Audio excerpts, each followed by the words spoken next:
Welcome to our episode here today, talking about strategies for selling your product and ensuring sustainable growth. Today we have Alex Fazel. Welcome, the founding team member of and Chief of Partnerships Officer and Head of Communications at Swissborg. With a background in sales training, and coaching in effective communications for TEDx, Alex is known for being the public face of partnerships at Swissborg, the leading European community-centric wealth management platform with over 1 million users. Alex, thanks for being with us here today. Thank you so much for having me I on the mean, show, gents. 1 million users, that's massive. Like for everyone who is not in Web3, like getting 1 million active users in Web3 is incredibly hard. And I think, but like, or at least Swissborg has probably been leading that success, or at least that success story, specifically when it comes to, these kind of companies. So Alex, how did this start? Like, where also I think that got your interest in wealth management in Web3, because there's a lot of wealth in Web3. But how do you start this, and then how do you pioneer this? Because you're like Swissborg, and I think all of you guys are pioneers in space, right? Yeah, so it's a really good question, and it's a very casual answer. I remember it like perfectly. It's so vivid. It's one of those moments in life. Like, even though I'm aging, I'm 44 this year. I feel like your memory really captivates some specific moments. And I was walking down the streets of Shimbashi, Tokyo, just finishing a shift. I used to work as a consultant, and I was helping different companies with corporate training and stuff like that. And my brother tried to call me 3 times in a row. I was about to take the train, the Yamanote line, which is the major train line that loops around Tokyo City. And he just was really insisting. And I'm like, okay, I'm going to skip the train. I'm just going to listen to the call. And all of a sudden, he, with just unlimited passion and enthusiasm, he started throwing all these crazy words at me. Alex, there's a complete shift in the financial worlds. There's something called the smart contract, which is built by Ethereum, and the entire economy is going to be built on chain. It's going to be a token economy, and blah, blah, blah. And he was like really hitting me with so many words. I'm like, Cyrus, calm down. First of all, I don't have a background in finance, so I have absolutely no clue of what you're talking about. And number two, like, why all of a sudden? And he said, because I want to start a company called Swissborg. I want you to be a part of it. Let me call you again, and I'll give you more information on this.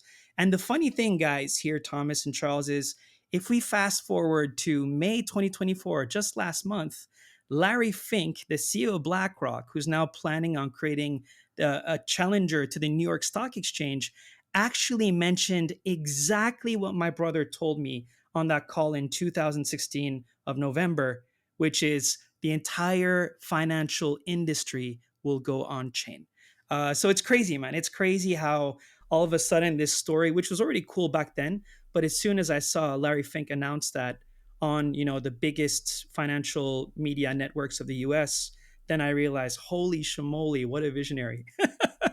That's incredibly wild, and it's funny that you're saying this, because we had a while ago we had Orchard Lobster on the podcast from Core Blockchain, the CEO of Core Blockchain, and he works with his dad, and he said something similar. His dad said 10 years ago something very similar, as to I think what your brother said. It's like, no, this whole landscape, what we're currently seeing, is completely gonna change, and it takes, I guess, visionaries to see that, right? And then, I don't know, people like yourself to jump on the bandwagon and say, like, let's do this, I guess. Yeah, absolutely. And I'm going to be brutally honest. Like, I came in for the money, so for the extrinsic motivation, but I'm sticking here for intrinsic motivation because I understand what it's doing for the greater good. So all of those out there, if they came in because the original agenda was just to make a few bucks, I don't think it's necessarily a bad thing, as long as we understand why we're here further down the line. So was there a specific moment where you just you realize oh, I'm not here for the money anymore. I'm actually here for something greater? Yeah, I mean, so our family has a really bad legacy with the banks. And I'm not going to say, no, we're not criminals. We've never been arrested or anything like that. Let me just make sure that it's not that angle. We can edit this out. It's cool. But what I mean a bad legacy is, well, first of all, my brother and I are Swiss Iranian. So for those who don't know much about history in the Middle East, in 1978, there was a revolution where Iranians had to flee, and all of their land and bank accounts were fully confiscated. So Wow. you didn't have that unconfiscatability of owning your own ledger and controlling and owning your financial assets.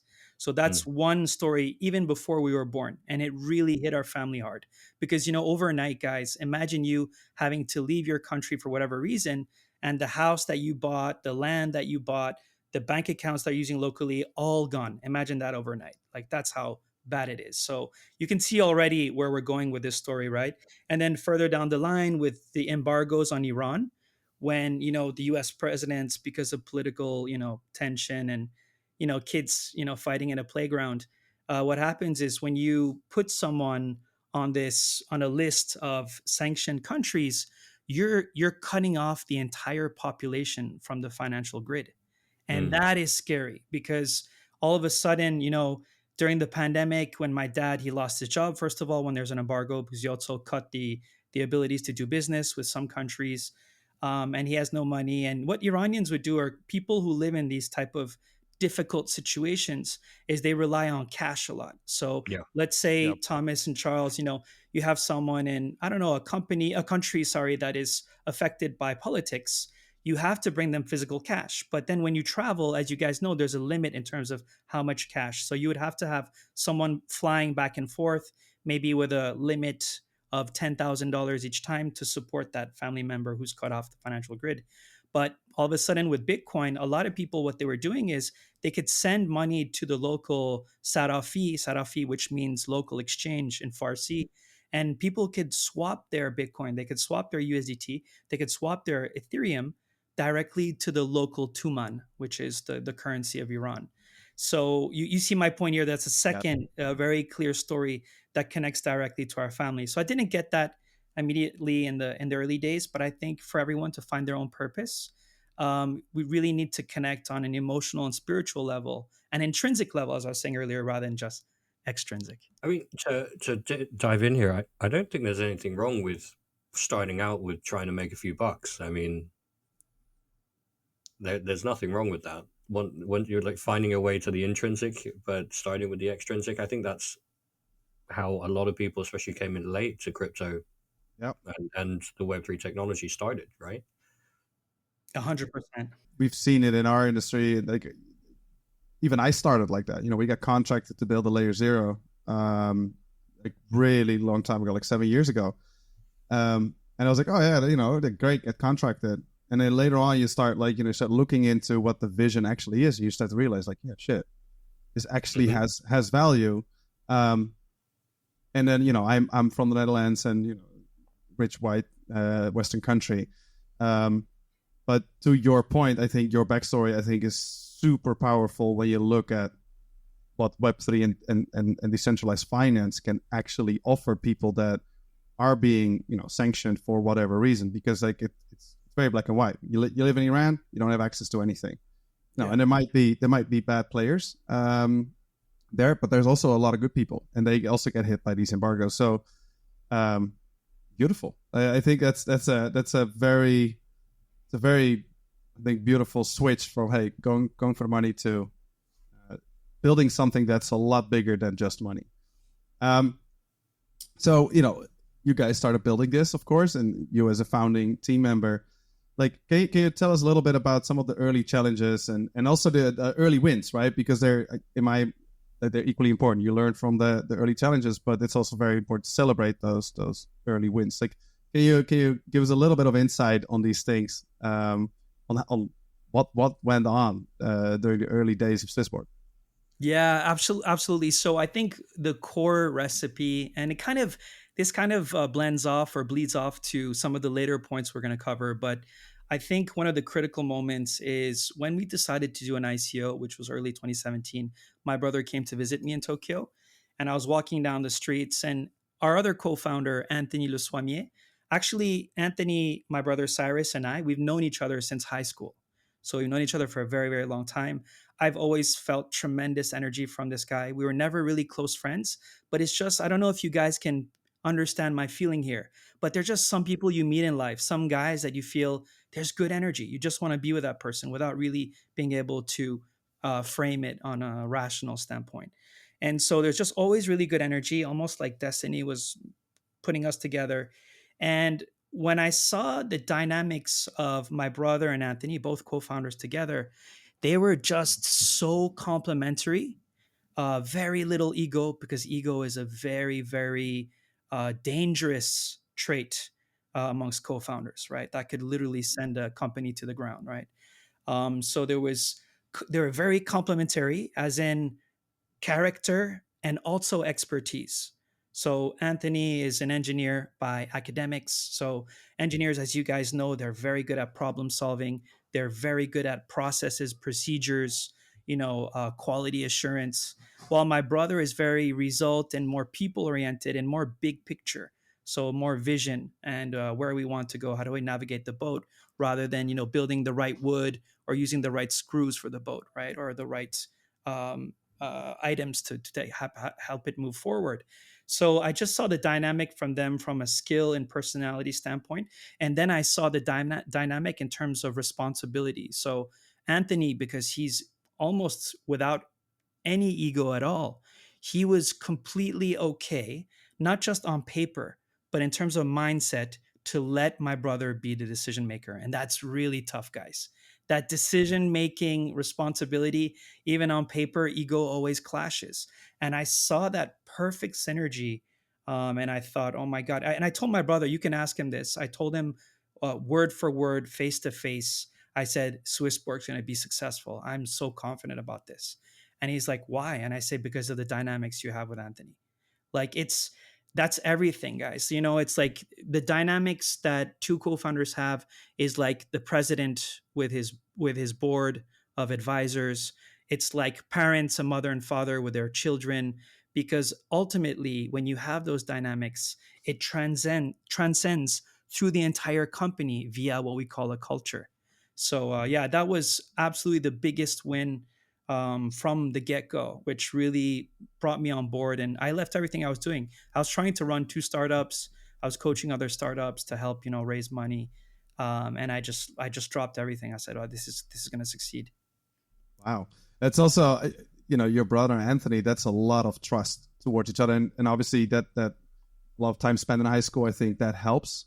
But then still, like being together for so long and then build something together, those are two different things. And then having so little ego, you don't hear that often, definitely not in our space. And I can imagine that's from your perspective. Yeah, it's like, all right, yeah, this makes sense. I mean, we're going to make this successful.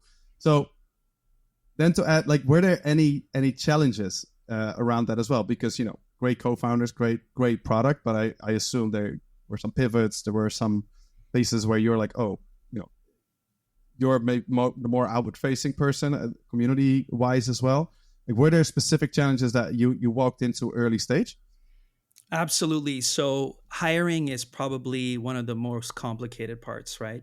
Because even if you have, an amazing mother, amazing father, you may have a devious kid, right? True.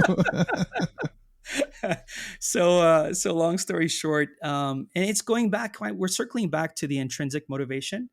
I think rather than just having like job applications or offers online, like you got to go out, right? You got to go out. And what they did extremely well was before signing our CFO, Jérémy Baumann, and our CTO, Nicolas Raymond, they literally were dating them for a long time. So they already saw Nicolas. They knew what he was building with Silicon Valley in terms of the technology. He was very good in terms of his schooling, but also very good on the practical engineering side.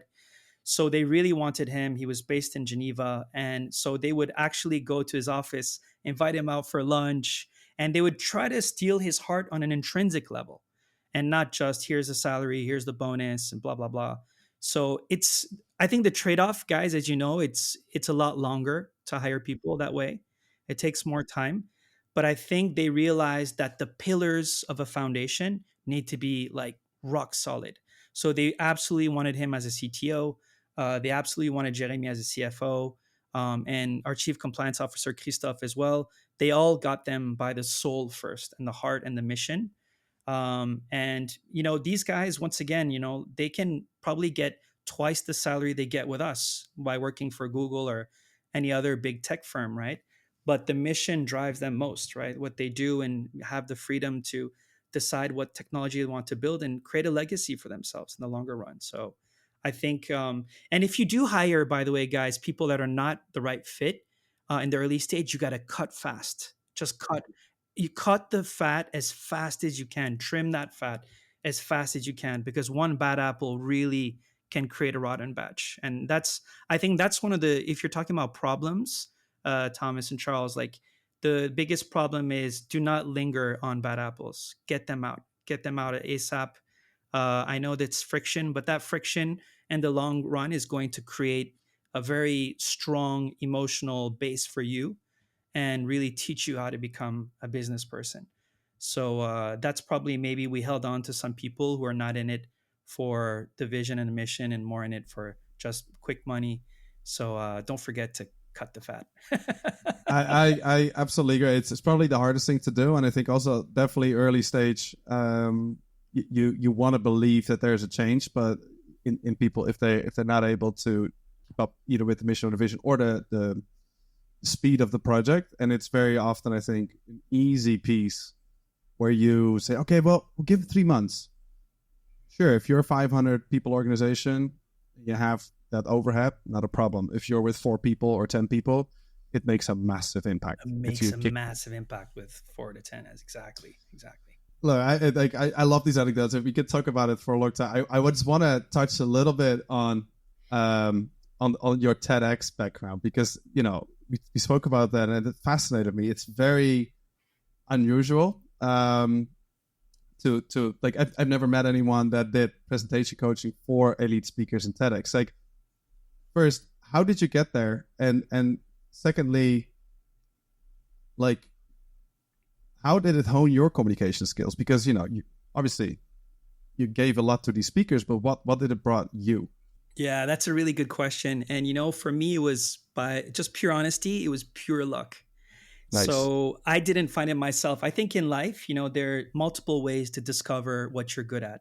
And a lot of people, I think, do not spend enough time really digging down deep and reflecting on what am I good at? What can I do naturally that other people need to work on or need to build up that particular skill? And I, as a kid, up until maybe my teenage years, I was super introverted. Like, I was a terrible speaker. I was good at listening. I love to listen to people. I'm just a person who by nature, by default, love people. So I love hearing stories. So asking questions was pretty good, I guess, even as a young age. But I would enjoy listening more than speaking. And it was actually a friend of mine who discovered this hidden talent. I don't even know if it's a talent, if I honed it. I think it's more, for me, nurture than nature. So it's more just reading books and practicing and implementing. And then over time, you refine the art craft or the art form, right? But a friend of mine who is a co-sales trainer with me in Japan, he said, "Yo, dude, some of the points you share it's just so lively. You light up the room, and people feel you, and they leave the room so motivated. They want to come to another training, and the retention and stickiness of the corporate modules and trainings I was doing in Tokyo was super high. When I would open up a workshop, it would fill up within that company within a day or two, where other companies it would take them probably like up to 10 to 14 days to fill up a single workshop. So it was the fastest selling workshop within these companies. And so he said, you should bring this out. You should share some of your enthusiasm and passion to the TEDx group. And so I spoke at one of the TEDx Tokyo events. And right after that, a lot of people who were actually speakers at the TEDx, they said, "Hey, can you coach me?" And I'm like, "Really? Why?" Like, and so I really was lucky enough and fortunate enough to discover this through, my blind spots, through external parties and friends, which is, which was pure luck. Yeah, well, I mean, pure luck, but we had our first guest in the episode, Tim O'Brien, absolutely worth listening to. Like, he always described luck as like, you have people that are lucky and people that don't, but it's also open your eyes for luck, right? Like, yeah. You could have said to your friends like, nah, it's not for me. Sure. I don't care. And then that would have not taken that luck. So there's also like a shift of what you make personally to say like, okay, yeah, I'll open myself up to this and see if it works. And then it turns out you're actually a lot better at it than you are. You're like, really? You really want to be coached by me? Okay, that sounds good. Really cool. Once again, I think that luck is something you probably can't force, but you can at least open yourself up for it. I'd love to go to like the 10 advice for startup. You already dropped a couple of gems here and there, so I'm pretty excited to talk a little bit more about your top 10, or at least like the top 10 that we got from our community and listeners, and we'd love to hear your perspective on it. Charlie, you wanna start? Absolutely. I think question one is obviously with the strategy side. What key factors should startup founders look for in a potential partner to ensure alignment and the startup vision and grows, and especially within the Web3 space in that context? Yeah, it's a really good point. One exercise that I think is very, very useful, gentlemen, once you've figured out, the Lego pieces, right? Where, this guy is the right Lego to help us build the pillars to what we think is a company that can scale. I think it's very important for founders to run a principle and values workshop. Just really understand each's principles and values, and really agreeing on the vision, agreeing on the mission statements, and really getting everyone to participate. I think on a C level, because it's very likely, right? It's not guaranteed, I guess, because you still need a meritocratic system. But I think it's very important that most of these early people who will probably end up on a C level, or maybe at least MD, right, managing director, that they contribute to the principles and values, because that refines the how you approach things rather than who you are and what can you bring to the table. So I think that's a really healthy practice that not many companies do. And when you have new people join the C-suite, I think you can even redo that exercise and activity. And what we would do is we would have different type of categorizations for principles and values, and you can use different post-it colors with different, orange, pink, green, and just write a specific thing that's important to you when it comes to communications or whatever, vertical you're discussing. Put them on a wall and try to group them into sections, and then really try to bring out of that what are the principles and values that can guide us all along, so that if there is conflict. And the reason why I like principles and values, guys, is not just in terms of alignment, but in terms of conflict resolution, because there's going to be conflict. There are going to be arguments. Everyone thinks a company is beautiful and everyone's happy and yay, sales are up, boom, LinkedIn success bottle. stories. Yeah, all of these success stories are so opposite of what happens in real life. It's always a boiler room, right? It's problem after problem after problem, right? And so when you have those problems for conflict resolution, when you have principles and values and clear guidelines, then there's no more issue. You just look at those golden rules based on those principles and values, and you have a clear-cut answer without the friction happening for too long. So I think that I don't know what you guys think, but it's a super simple practice on how to gain alignment and solve problems, like personal or human related problems. I think it creates a baseline, right? Like it's just like I think what strikes me here is like in conflict, it's easy to go overboard and go crazy, but if you have that baseline of good principles and values, you work from that. So sometimes you go overboard and conflicts become big, but it's like, okay, can we go back to the principles and work from there? If that's possible, great. And I think to your point, doing a workshop in this direction, definitely with a founding team or, when a new C-suite member joins, it allows you to, I think, easier come back to that base layer, right? Like that baseline of like, hey, but this is where we work from. Are we still aligned on that? 100%. Yeah. Awesome. So question 2, value propositions. This is something I'm personally studied quite a bit. How can I effectively communicate the unique value potential, the USP of my product in a partnership discussion and maximize engagement and interest? Oh, that is such an important question, Charles. I would love to hear your thoughts, and you, Thomas, as well. Because, before I joined Swissborg, I was helping 500 startups. I was helping Slush. You remember the Silicon Valley days where people were raising a couple $1 million just with a white paper? Everyone thinks that's a ICO phenomenon. Not at all. That kicked off in San Francisco way before ICOs, right? But a lot of those white papers, a lot of the decks, and we also have a ventures arm. And we also have a launch pad right at Swissborg. So we see hundreds of them. And I can tell you the most commonly forgotten or maybe undermined component is the USP, the unique selling point or the core value prop. So I think this is something that many startups still don't know themselves, to be honest. I don't know what you guys have experienced so far. Always. I mean, we've been building Web3 ventures in the last 6 years, I think. And there's less than a handful that I would say that I, within 2 sentences, like, oh, your USB. But Swissborg found it. You guys found it. So how do you, when you find it, well, that's one thing. How do you effectively communicate that? Can I share something with you guys real quick? Yes. Sure. Have you guys read this book? Yeah. I actually haven't. No. Okay, so the reason why I'm sharing this is because I think for USPs and core value proposition, I don't think there's a better book than Blue Ocean Strategy. Because Blue Ocean Strategy, the whole concept is instead of fighting in a Red Sea with all the sharks trying to rip off the head of a tuna altogether and only catch a fin, only catch an eyeball, why don't you just swim in your own blue waters where you're the only shark or maybe only few sharks and you can have tons of tuna to have a big, juicy, fat belly, right? Nice. And the framework is very simple, right? The framework is when you start your own company, one of the biggest flaws that people need to remove, and I promise you because we are victim of the same problem, is you want to change the world, right? You're going for the Silicon Valley concept of if the vision is not too big enough, I won't invest, which is absolute bullshit, American BS, to the max. That's the opposite of what you need to do.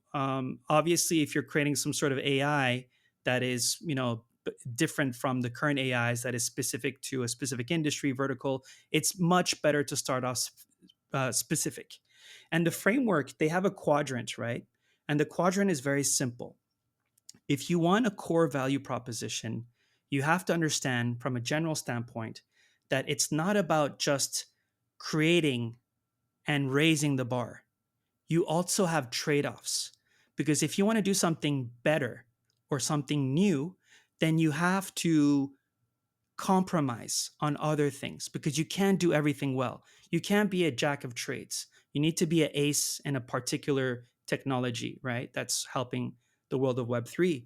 And so rather than just create and raise the bar, you can compromise by reducing and eliminating some points. And that's the ultimate framework. And usually what happens is, are you guys familiar with Le Cirque du Soleil? Yep. Yep. Yeah. Yes. You've heard of Cirque du Soleil. Now, Cirque du Soleil is the first case study in the book. And I'll give you guys a concrete example of this hypothesis, right? Just for you guys to know, like the circus world was a Las Vegas phenomenon, right? Like Las Vegas was owning, the majority of shares for circus related acts, right?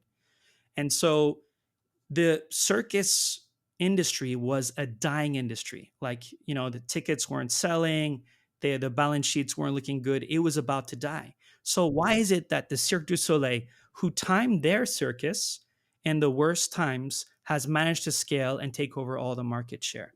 It's because the Cirque du Soleil, for example, on the eliminate and reduce, on the trade-offs, they eliminated all the animals. So there's no animals involved. And why is that really good? Guys, imagine how much money you're spending to feed your tigers every day with meat. That's crazy overhead, right? That's a lot of money, right? And when they get sick, you have to bring them to the vet. I mean, that's a lot of overhead, right? In terms of costs. So they completely eliminated the animals from the circus model. And then what did they reduce? They reduced the concept of, having to get these trainers as well. Obviously, they're trainers, but they're more for human beings. What did they create? They created a concept where there's live music and live singers, right? So all of a sudden, your blue ocean is not just for circus people. You can attract people who go to the cinema.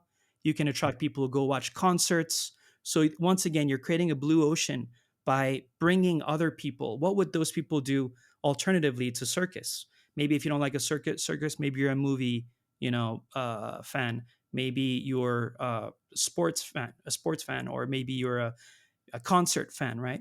So they brought all those elements together, and it's just really well laid out. I think this concept of, once again, innovating or creating, raising the bar, but not forgetting the trade offs to reduce and eliminate, so that your time is really spent efficiently and effectively to help a company succeed, will naturally bring you a unique value proposition, if that makes sense. Sorry for the very long winded answer. No, it's I tend to agree. I'm not sure about you, Charlie, but I think we see this very often in building software, right? People come with a massive value proposition, and then we say, okay, throw out a POC, go to market, like test, see if it's right. And they come with a POC that has 20 happy paths. It's like, okay, give me your best one. And then you get a top 5. Like, no, I need your best one, because that's what we're going to build. We're not going to build anything else. We're going to build your best value proposition. And it's super hard to define. We work a lot with technical founders, but also non-technical founders. Like, what do I really bring to this world? What is really valuable? And how do I create my own blue ocean? It's hard. And there's a reason why a lot of people fail because of that, right? And I think, based on what you said, Thomas, that's a really important example, because, for instance, if you're saying, "Oh, I'm the new Aave on base," right? I've said that's not a value proposition, bro, because Aave can go on base tomorrow if they've already not decided to do so. So what if Aave goes on base? What are you going to do? Or, if they say something like, "Oh, I'm going to challenge X. I'm going to create a decentralized social fi, and I'll have, let's say, the ability to swap coins." I'm like, bro, like, Elon is currently working on that. He actually signed an exchange to offer the ability to buy Bitcoin directly through X. So I think it's very important that people really understand, how to make their own market. And obviously, you can have a value prop that gets killed overnight by a bigger player, but it's very important for you to really refine that, as you said, and go all in on that particular USB. 100% with you. I think that disruption, like, people often say, like, "Oh yeah, we're gonna disrupt the space." I always laugh a little bit. It's like, it's often the niche of the niche of the niche that disrupts something a lot bigger, but that they do it because they are so focused on their value proposition that it's like, okay, that small piece that they change can have massive consequences for an entire industry. But if you look like, hey, I am going to change the industry, I always loved it in Web3. It's like, oh, we're the Ethereum killer. Yeah, okay, great. Next, please. Like, the amount of times I've heard that's, okay, you built that for us. I'm like, I can build you something similar. Yeah, sure. You want to spend, I don't know how much money with us, I think it's a bad idea. So, yeah, absolutely agree. 100% with you, yeah. Cool. So 3, partnership models. What partnership models have you found are most effective in the early stages, and why? That's a really good question, Charles and Thomas, because there is this maybe misconceived belief that you have to always use marketing agencies to grow traction, which is not necessarily the case, right? I think the most important part for partnerships, if you want like organic partnerships that will, you can do community sharing, right? Co-marketing, all that stuff. That's a great way to scale, by the way, if you're low on budget. But for me, the simple model of creating good partnerships is, this is going to sound crazy. This is very unorthodox, by the way. Oh, we like that. My model is more of a lose-win model. You know how, when you look at American capitalistic models, like, oh, crush the competition, never split the difference. Yeah, America. Like those concepts are cool. I'm not saying win-wins are bad. But for me, when it came to partnerships, whether it be YouTubers that can help create content for you for free, whether it be like some strategic partnerships where you can do co-marketing, very often I go in with a lose-win mindset. And how I do that is I'm thinking, okay, how can I bring value to Thomas and Charles without expecting anything in return?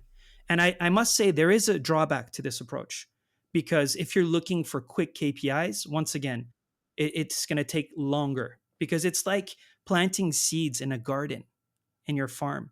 Some seeds won't germ. That's just the way things work. But sometimes you may have a seed that pops up and crazy things happen. I'll give you guys a few examples. So for instance, for a YouTuber, right? Uh, YouTubers, which by the way, we've signed over 160 affiliate KOLs, and we've generated over $30 million in net revenues through affiliate marketing, which I built from scratch. So Wow. this is not just hypothesis. I'm telling you guys hard facts. But for YouTubers, I'll give you some weird examples. We were in Davos for the World Economic Forum. And as you know, the YouTubers are very strong online, but quite weak in terms of a network offline because they spend so much time in front of the screens. They don't really spend so much time going out for dinners, meeting key people. And I'll always remember meeting Ivan on tech when he came to Davos for the World Economic Forum. I believe it was in 2020 Jan, just before COVID hit. And he's a star. I mean, 2020, like Ivan is the man. And I mean, this is like even before Coin Bureau became big, he was the man, right? But I realized that in Davos, he was almost a nobody besides the Web people, a guy just walking the streets. And a nobody, not in terms of his character, just in terms of popularity. Let's make sure I love him to death. And so what I realized is because we're Swiss and because we had a lot of local connections, we knew where the after parties were, we knew where the side events were, where the villas were. And so you capture these people, you invite them to parties, you invite them to events. What did it cost you? Absolutely nothing, right? They had time to wine and dine and all that kind of stuff. We even went for kebabs at 3 a.m., after a party. And those are things where once again, and I had no agenda. Obviously, I knew that if we could work with Ivan and the other people we'd met at the time, there was Carl, the Moon, and other guys. I knew that it could help, but I didn't have an agenda. I went with a pure lose win, as in I bring you value with no expectations in return, which by the way is great to always stay optimistic. If you have no expectations, it's one of the best ways to be an optimistic person. And that worked tremendously well for me, guys. That literally triggered. And okay, can I do one last example? This is the craziest example. Have you guys read the book, The 5 Love Languages? Yes. Okay. So No. this book, this is going to sound crazy, but for partnerships, there's no better model. Like if I could give you everything I have on how I've managed to help scale Swissborg, you can find that in one single book, which is The 5 Love Languages. And the reason why I'm saying that is because people have different love languages. And love is just a relationship, right? Even if we don't kiss or make love can just be respect between, bromance between, people who just respect each other. So what I tell like our relationship managers for partnerships, I say, listen, there are 5 love languages. Number 1 is the physical one, which obviously we don't want to kiss every single influencer out there and smooch with them. But physical can also mean just meeting people in person, right? Not just always emails and video calls. Go out for a beer, give him a hug, give him a handshake, right? So there's a physical component. The second one is words of affirmation. Some people really care about being praised. Oh, Thomas, your podcast is the best. Oh, Charles, you're such a smart interviewer, right? The words of affirmation really, really help. The third one is service. So let's say, you clean the house for your spouse, you do the dishes, you book a call, you book a hotel, right? And in the service side, you can do a lot, right? You can, when they're going to fly to Token 2049, if you know about side events, just like I did, you can sign them up for a side event, right? And you can give service to these people. There are people who love the fourth love language, which is gifts. You can send them hoodies, Swissborg merch. You can, you can give free stuff for their community, right? And then the 5th love language, can you help me, guys? There's one more. Quality time. Quality time. So we have touch, we have words of affirmation, we have service, we have quality time and gifts, right? And quality time is like I did with Ivan and Davos. We just went out together, had a great time, had a massive hangover the next day. And I think, sorry guys, it's so weird and so unorthodox. But I think if you really look at the 5 love languages and you understand the love language of the people that you're working with and you prioritize those, then you can do a killing in partnerships, if that makes sense.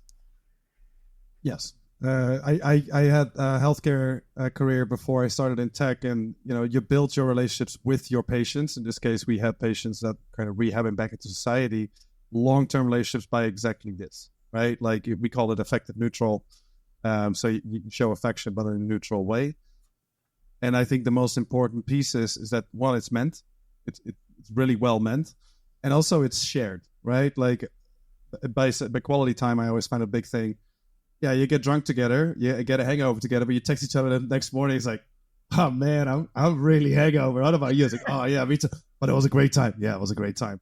And that builds a long-term relationship. It's a slow burn. It's a really slow burn. It's really slow. But and to your point, like I'm doing this for 6 years, and the people that I collaborate with to this point, like some of them I know for 6 years, and it didn't start always great, but it's currently great, right? Because we spent so much time in figuring these things out, and I think for partnership models, it's a perfect baseline to start.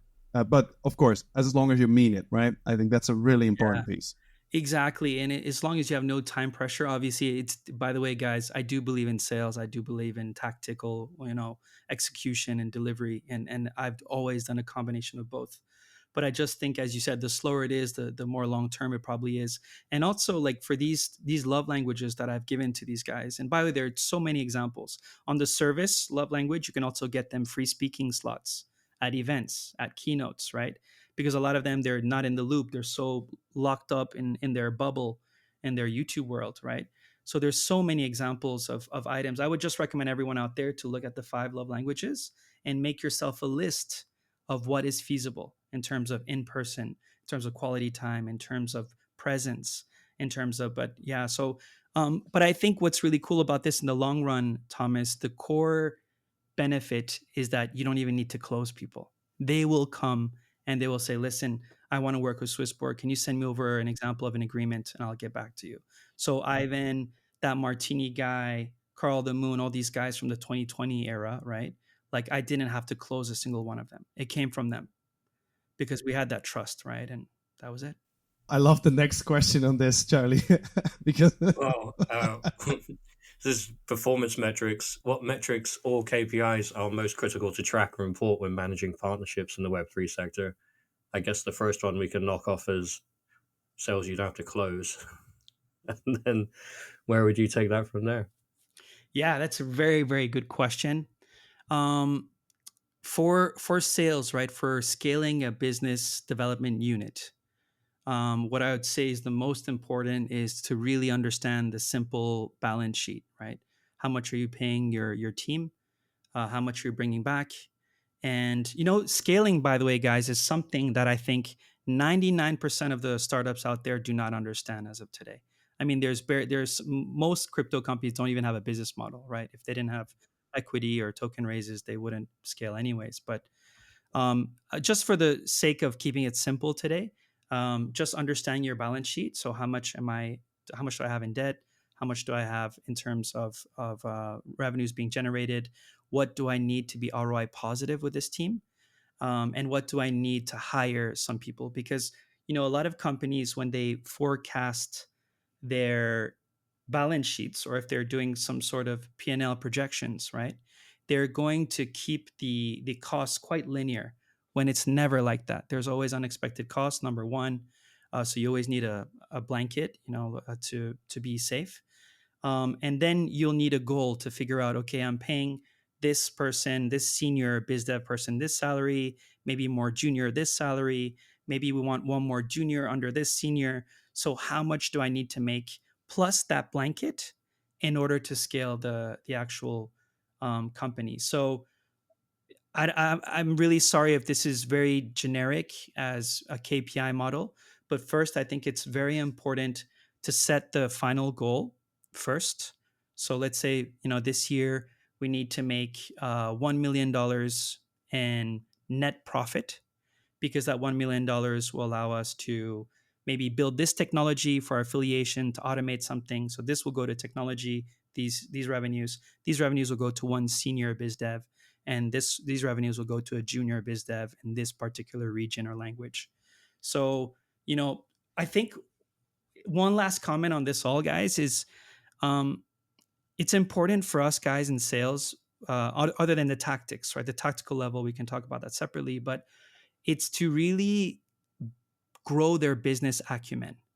And I think that business acumen is basic understanding of accounting, because already they're thinking about the business side of things, um, and giving them a longer term mindset. So, as in not just setting monthly KPIs, but how do we scale? So, how do I increase my KPIs on a monthly basis to reach the goal that I want to reach? Because I tell everyone when they come in, oh, as a junior, oh, Alex, when can I be like head of business development? I said, listen, the only way to do it is to show that you can scale the team. So it's not me to decide. It's your own work. You're in control of everything.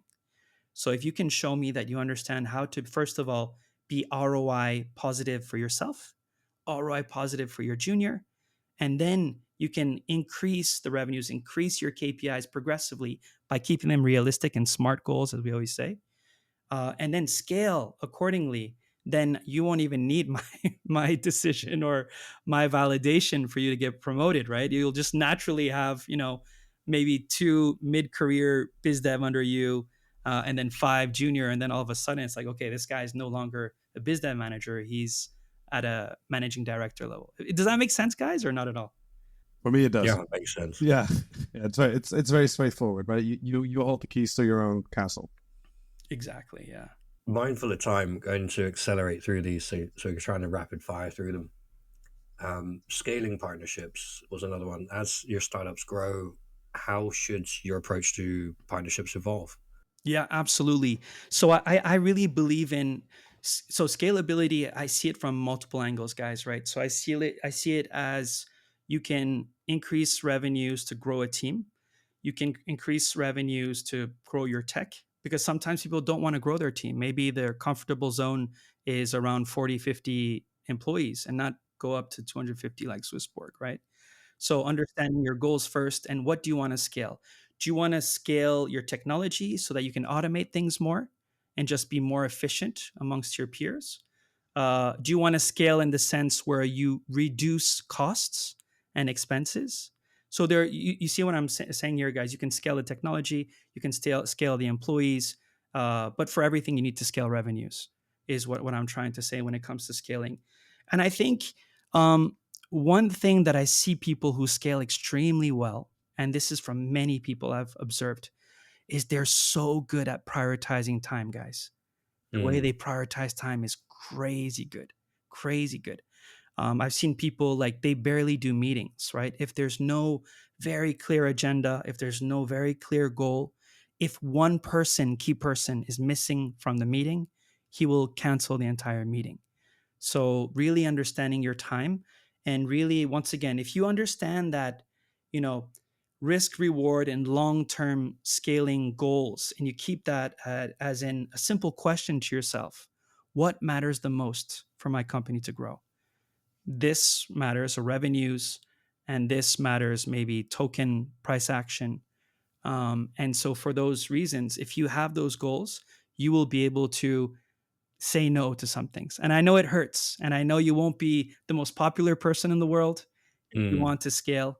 But at the end of the day, that's the trade-off, right? You may prioritize things differently. You may not be the prince of popularity, but at least you'll be an incredible business person. You do have to prioritize, and where you spend your time. Like, actually, Thomas and I had this conversation recently. It's like, okay, so we're looking at costs for certain projects, and it's like, well, I genuinely think you just got to make more money, right? That's generally my move for these kind of things, rather than like, how can I say, like, would I spend 2 weeks trying to save 500 quid? Not really. I'd much rather like put my time into saying, okay, we need to make another 20. And that's generally how I prioritize when it looks to that. Is let's look at the finance, let's look at what's really happening, let's look at how this really affects the project. And like, where do you prioritize time? I think it's just such a key thing that, especially in the entrepreneurial game, you fuck it up often because you get caught in the operations, right? Like, you get caught in how something's running when really you need to be working on the business rather than an employee in it. 100%, 100%. I think, and that's why, like, I think a good sales trainer, or someone who kind of leads a sales or business development team, which was me Yeah. at Swissborg, right, is that just getting into that habit of getting the employees to look at the balance sheet, and really, you're almost like transforming them into entrepreneurs in some ways, right?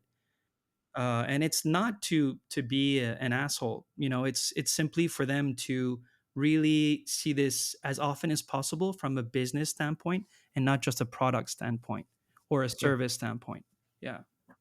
What strategies can ensure long-term engagement and mutual benefit in a partnership, particularly in the technology-driven markets like Web3?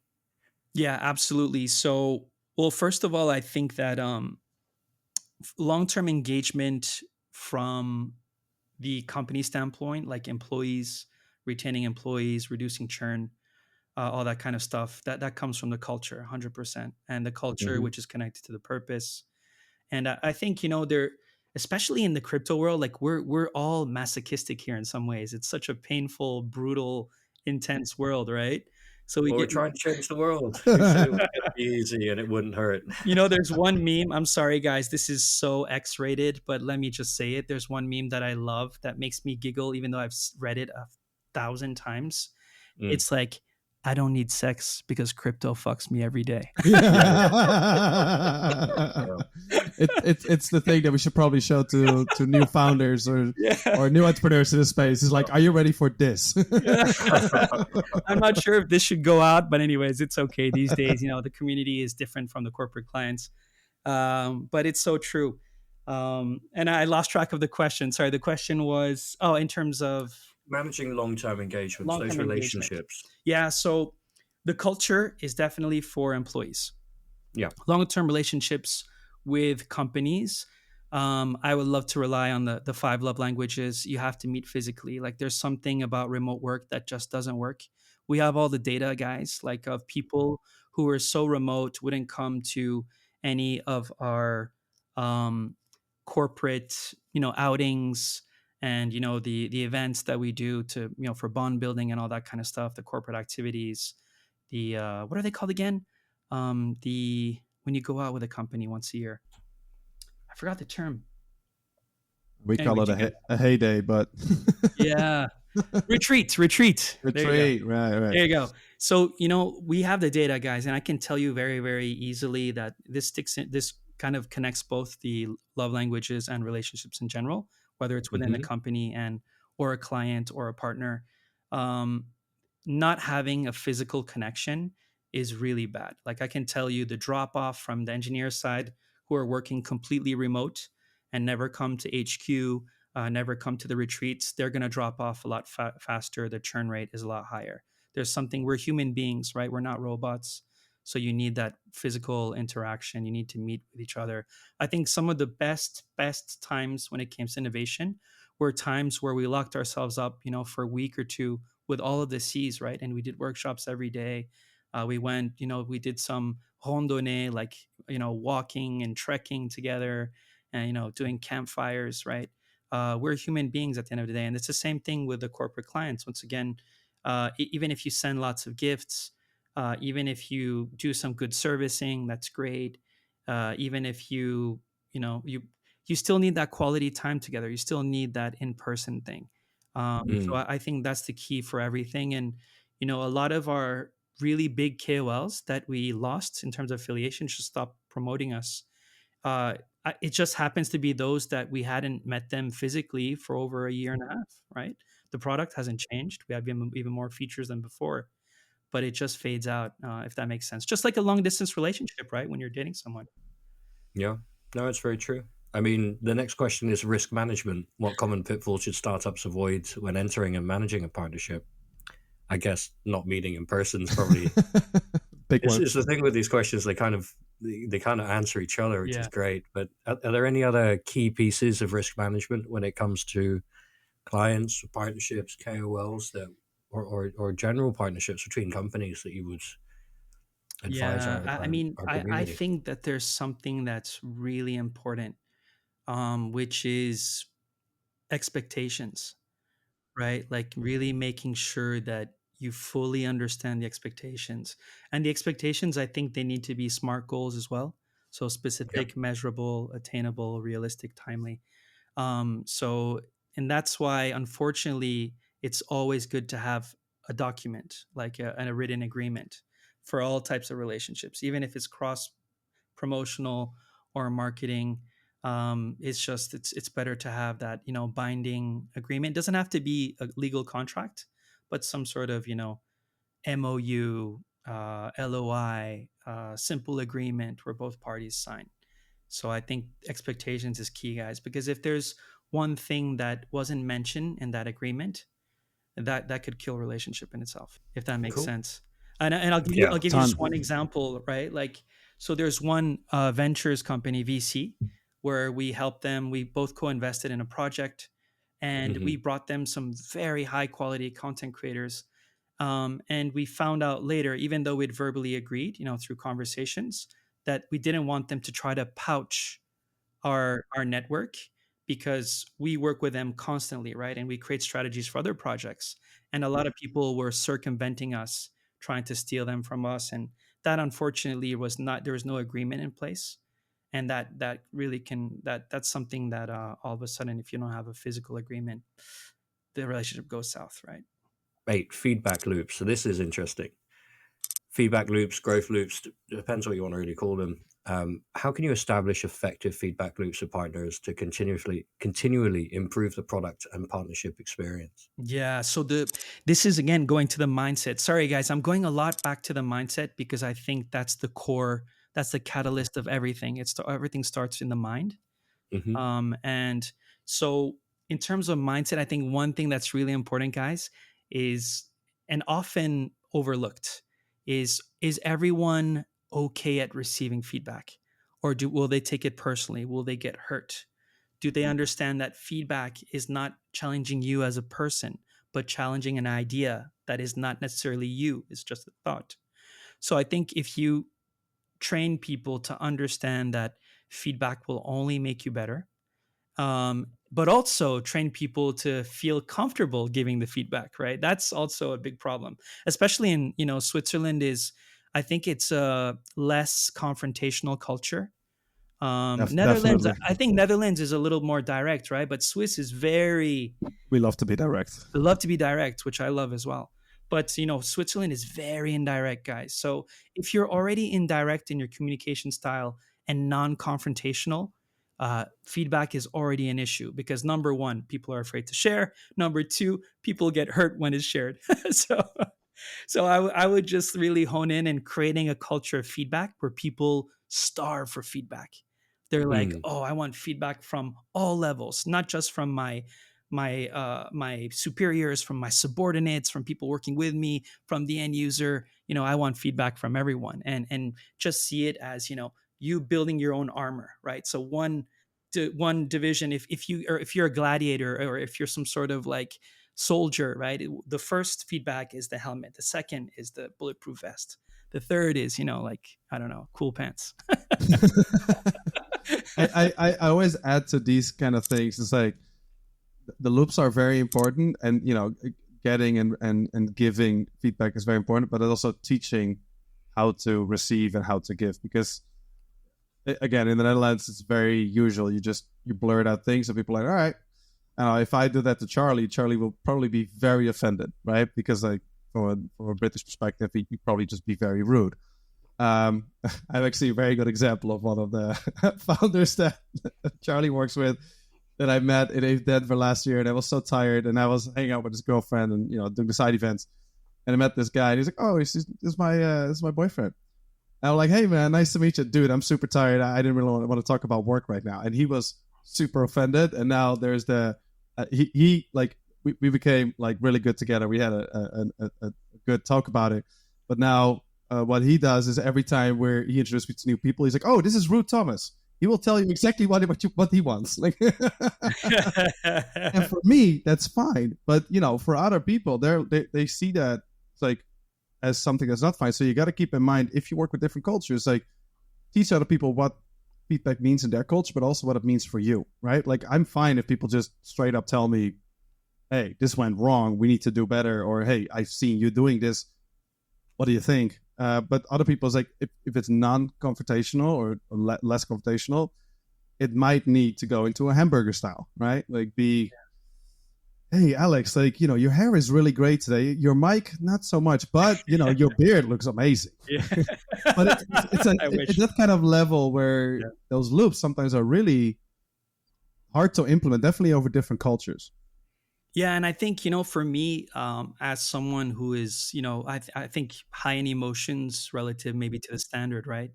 I was very sensitive for a very long time because I think by definition, being Iranian, as you guys know, Middle Eastern culture is a lot more up and down relative to maybe the Netherlands or German, where there's a lot more stability, I'd say, right? But for me, one really good trick, and I learned this very late in my life. It was only at age 42 that I realized it's such a great way to see it. And it was thanks to Nick and Tom, the co-founders of Coin Bureau. We were here in Dubai, and so the concept of never get married to your idea. So that is so useful, but they gave me something a lot more useful than never go in a meeting fully married to your idea, um, which is when you have an idea, what they say is they always go in thinking that, okay, my idea is only half cooked. It's only at 50% of its potential, right? So they say that. And in order for it to have 90% chance of success, I need to find the best people to give it to me raw. And they will, from that 50%, maybe Thomas, you're going to add 15%, and you, Charles, you're going to add 15%. And by the time I finish all these very useful qualitative sessions, then all of a sudden, maybe my probabilities of succeeding with this idea is 80% rather than 50% from the original concept. I don't know if that helps, but I got that from the Coin Bureau guys, and I thought this was such a smart way of seeing it. I love it. We do the same with our founders, like that we built with. Just like, we're gonna shoot some holes in your white paper. You ready for that? Yeah, we're ready for that. It's like, no, you're not, but it's okay. Yeah, exactly. We'll also help you plug those holes and do something better. So on the 10 questions, we've got two more. We're going to try and rapid fire them across. So sustainability practices. In your experience, what practices contribute most to sustainable growth through partnerships? Learning every single day, constantly, never staying complacent. Never be complacent, because people evolve, we evolve. Understanding oneself, understanding the other people. Never stay complacent. Never be happy with where you are today, and constantly refine your skill set. I think is the ultimate way, and that connects to everything what we talked about so far, right? With feedback loops, with prioritizing, like with love languages, but never be complacent would be my ultimate answer. Yeah. Nice. And 10, learning from failures. Can you share an example of a partnership that didn't go well? Oh yeah. And what lessons could be learned as a result? Oh yes. I have a massive, massive failure in mind. Oh, yes. Here we go. I cannot mention the company because they're very big. But I think this was a specific instance where I was prioritizing business too much rather than values and brand. And that went south. So, as much as I try to prioritize everything based on business, there are some times where if the fit doesn't feel right, and my gut feeling was never completely feeling it right. Which I think, by the way, the gut feeling, a lot of people think it's emotions, but it's basically your brain that's registered so much data and on the subconscious level. But I think that I went too much on the business side without listening to my gut, but also without focusing on other components, which is this the right type of partnership? Do we share the same values? Does this look good for our brand? And that was a massive failure, like massive. I think we probably lost around 150K and made very little money from that. All right, so on to the brainstorming session. Strategies for selling your product and ensuring sustainable growth is the topic that we've chosen. I think Web3 is one of those unique industries where selling your product is not as direct as, hey, would you like my stuff? It's, there's a lot more relationship to it. There's a lot more, like, I guess, trust and word of mouth recommendation. Like, I trust you, we work together. And then I'm going to ask one of your friends, like, do you know this brand? Have you worked with them before? What's your take on that? Do you feel Web3 is as different from, say, Web2, or? 100 million%, Charles, because, like, I think Web3, generally speaking, is a bit of a rebellious industry, right? And they really dislike corporate ways. The less corporate you are, probably the best it is, unless you work for maybe, let's say, Circle or Coinbase, where, some of those companies are a lot more corporate and more in between banks and Web3, right? They're not either on the Web3 degen side or the full on TradFi side. But I agree with you 100%, Charles. I think what I've said to many, many projects who are trying to learn how to pitch is don't fucking pitch. Yeah. Because there are three ways to sell, either a product, raise funds, sell a dream. And that is the number one and the most common from the best sales practitioners is questioning, right? Yeah. Rather than selling, it's questioning. So the very crafty ones, and I can show you guys a few of the systems that I've seen being executed by many, many top salesmen and that have been referenced in many books. So this questioning formatting is number one. Then the second part is storytelling. Storytelling is extremely powerful in Web3 because it's such an elegant and soft way of selling something and getting people just curious or interested in what you're doing. And the third way is pitching. And the only format where people should pitch is to when you're in a group format and you cannot customize the dialogue. You're not having a dialogue, you're having a monologue in front of a certain amount of people. Those are the only instances where you should pitch, or else you should never pitch because it never works. And sorry for such a dirty analogy, but it's like going up to a girl and saying, "Hey, do you want to have sex?" It's that direct, right? People don't like it. It's like, dude, I don't even know you. Why are you trying to sell me something or trying to get something from me so quickly? So yeah, I like those three formats: good questioning, storytelling, and then also there's one key component, guys, is to have multiple sales pitches depending on the people. So like a TradFi guy relative to a Web3 degen is a very different way of choosing your words. And then maybe a newbie who doesn't know anything versus someone who's extremely, extremely knowledgeable is also completely different. So not having a one way fits all, but having multiple approaches is a key point here on top of the three basic pillars of selling.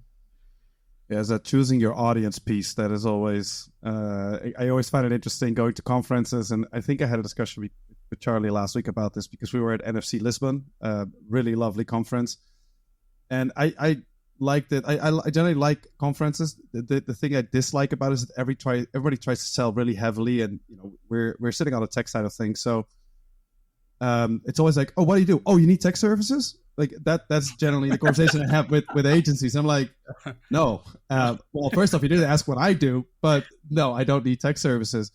It's like choosing your audience and to your point, like, questioning, I think that's where it starts, right? Like, and sometimes it means like we often do indirect sales, right? Where you talk to people, definitely in Web3 conferences, and it doesn't matter if it's a builder conference or like, a token, which is, I think, more business related.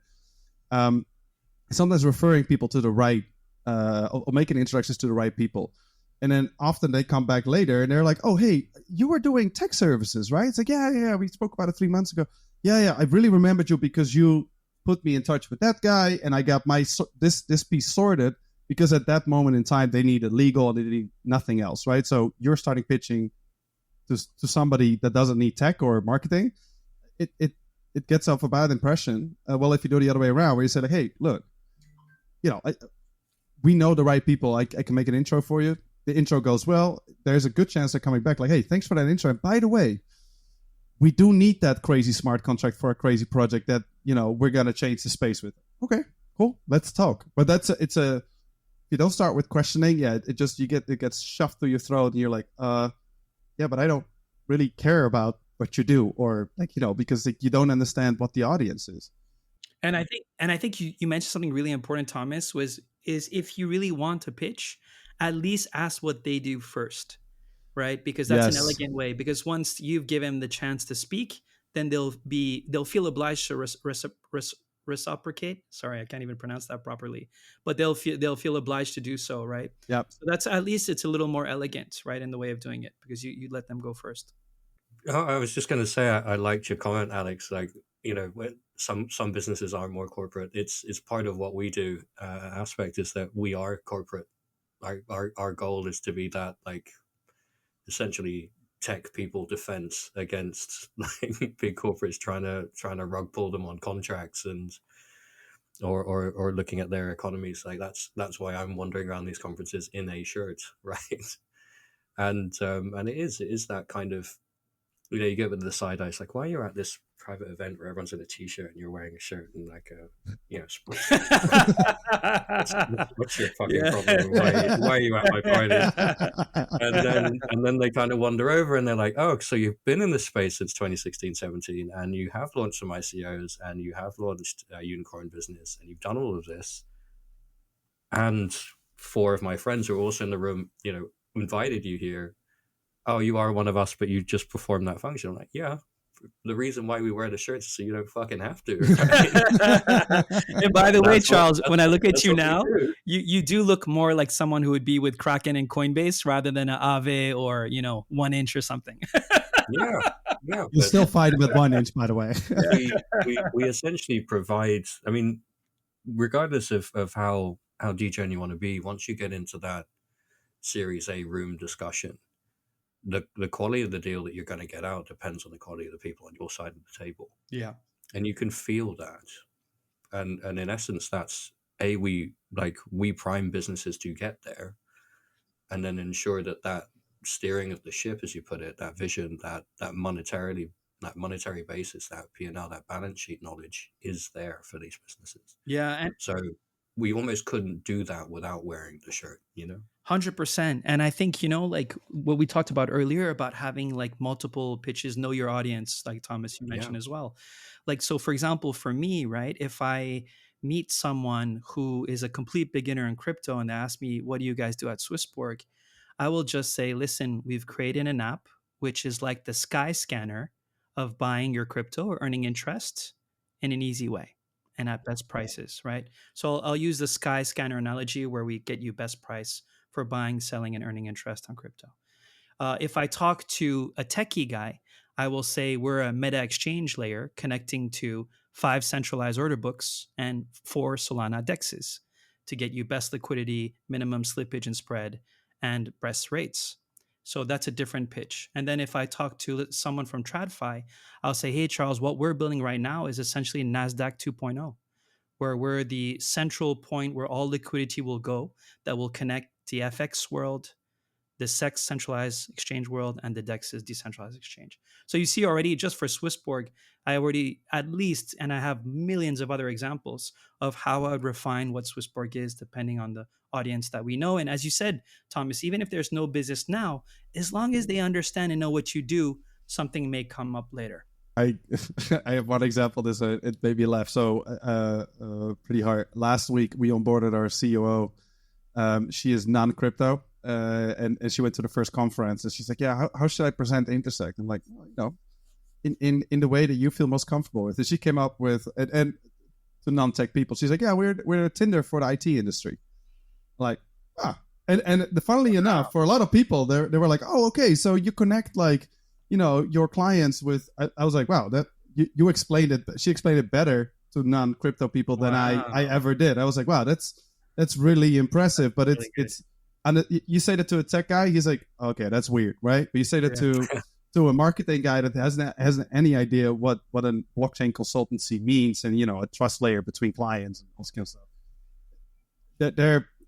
You need to be very concise, and I found that a very good opener to non-tech people. And actually, I'm using it now with my friends as well. They're like, "Thomas, what are you doing?" I was like, "We're Tinder for IT." Oh, that's great. Yeah, and then specifically blockchain. Oh, yeah, okay, that makes sense. Okay, wow, 100%, and that's so cool. I mean, Tinder for IT. I mean, that's that. I think anyone would understand that, right? Yeah, like, a really cool example.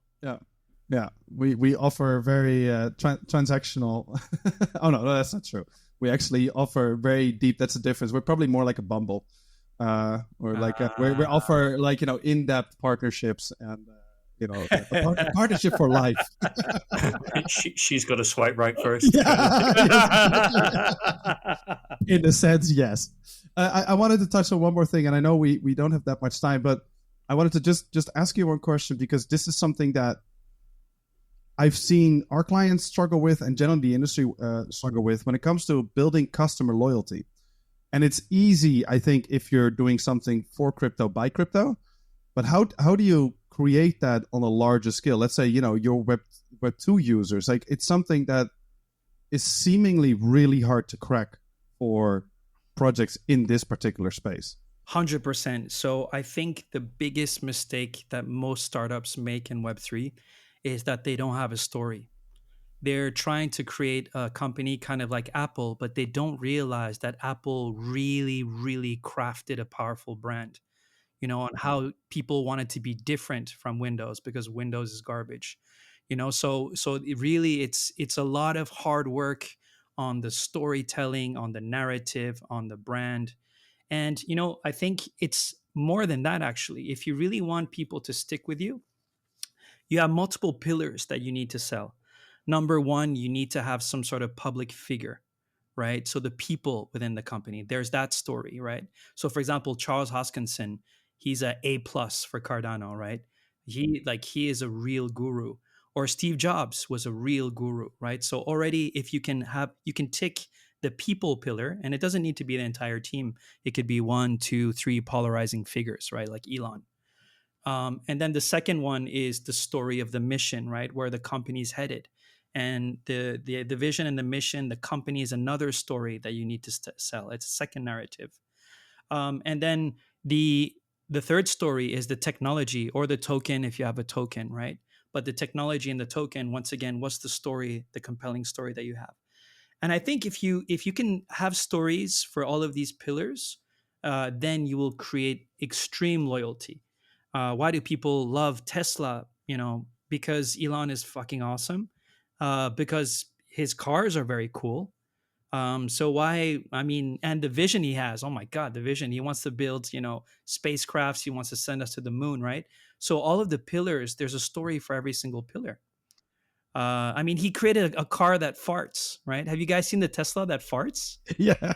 Jesus I Christ. My haven't. my brother he showed me that feature the other day, guys. We were in Lausanne, which, by the way, Swiss people in Lausanne, they're quite calm and quiet and introverted. And there was a teenage couple crossing the street holding each other's hands. And he said, "Alex, do you want to laugh?" And he looked at me with those big perverted eyes. And I'm like, "What are you gonna do?" And this cute little couple, which probably had their first kiss last week, he pushes one button, and there's a massive fart sound that comes from the front of his Tesla car. And the guy just looked up and looked at the girl, wondering if it was him or her who farted. And they turned around, and my brother was like waving, and they just cracked up. They were crying and crying of laughter. But I mean, that's crazy. These are, once again, it's, how can you imagine a guy in a board meeting saying, "Okay, guys, I have a revolutionary feature. What is it? We're going to have a car that farts." Like, do you know what I mean? That's a story in itself, right? Mm. But it also needs to fit, because if a Volkswagen would do that, or a BMW, it would look bad, right? Because that's not the audience. Like, but if you do if a Tesla owner does it, they're like, "Oh hell yeah, this is fucking cool." Like, it's also know your audience in a sense, I guess, a little bit when it comes to 100%. customer loyalty. Yeah. But It's like a Unilad article. Yeah. BMW farts. All hell breaks loose. but I think that's the conclusion, right? For all the techies and devs going out there, don't just build a product, really build a brand. That's the most important part. You need a story. If you don't have a story, what's going to happen is, just like we see with all of these airdrops that have, over 1 million, sometimes DAUs, daily active users. And as soon as the airdrop is gone, they have less than 100K. 90% of their users disappear overnight.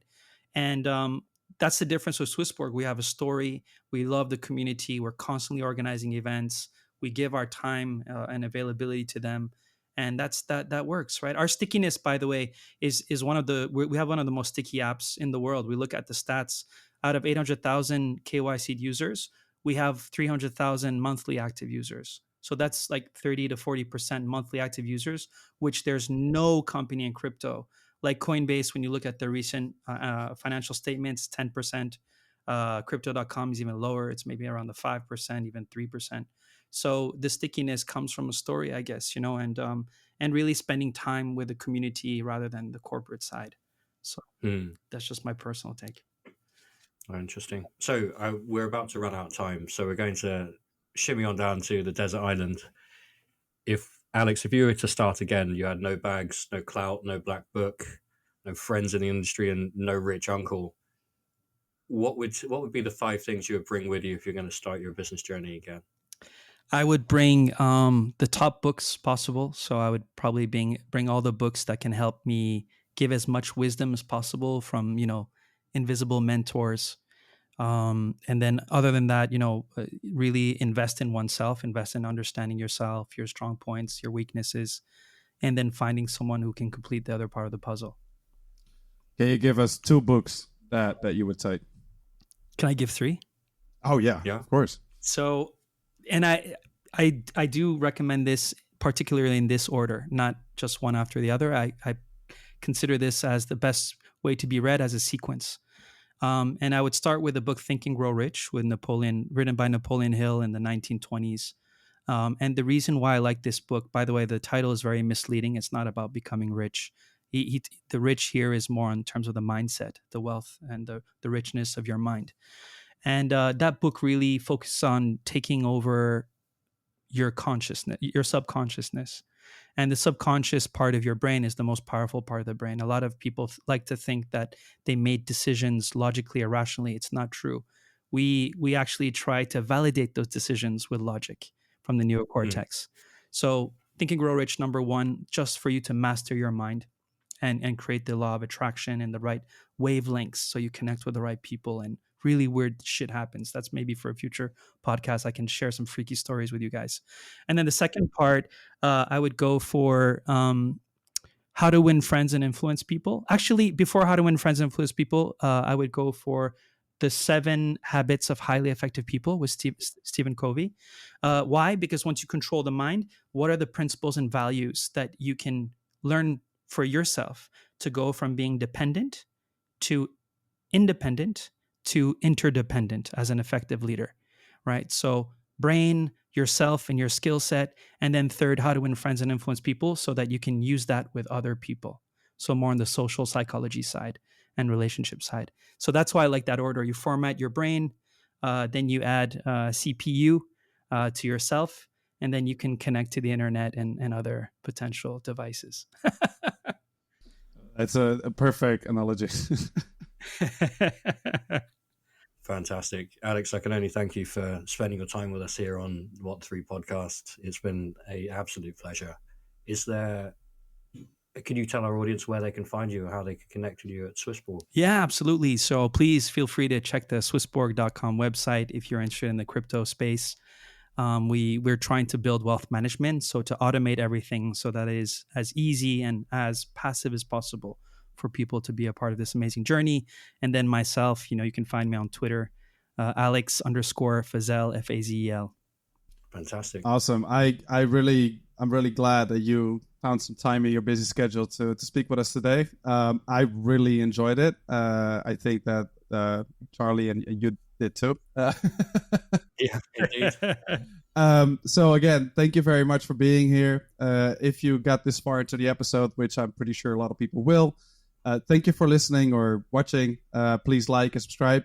We love if you share our posts and our shorts and our mediums, because we believe that the content that we bring out is very valuable for new-time founders and serial entrepreneurs new to the Web3 space. Thank you very much. See you next week.